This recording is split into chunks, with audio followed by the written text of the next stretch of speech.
How did the KV-1 tank perform at the Battle of Kursk in WWII?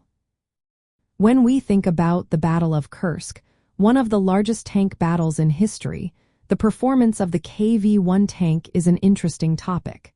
So, how did this heavy tank fare during such a critical moment in World War II? The KV-1 tank was a heavy tank that weighed around 48 tons. It was known for its thick armor, which made it resistant to many German anti-tank weapons at that time. However, by the summer of 1943, the KV-1 was starting to show its age.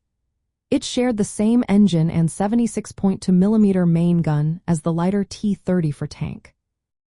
This similarity meant that while the KV-1 had strong armor, it lacked the speed and agility that were crucial in the fast-paced battles at Kursk.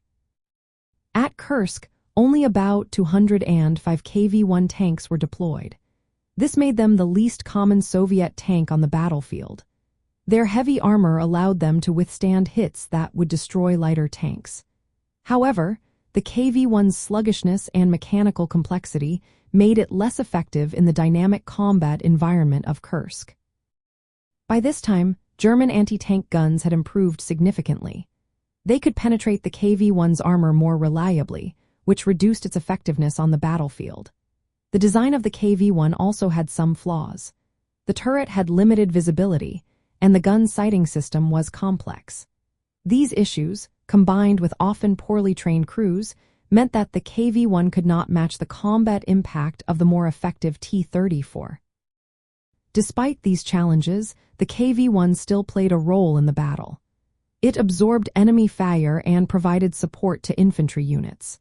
However, it was evident that the era of the KV-1 as a frontline heavy tank was coming to an end.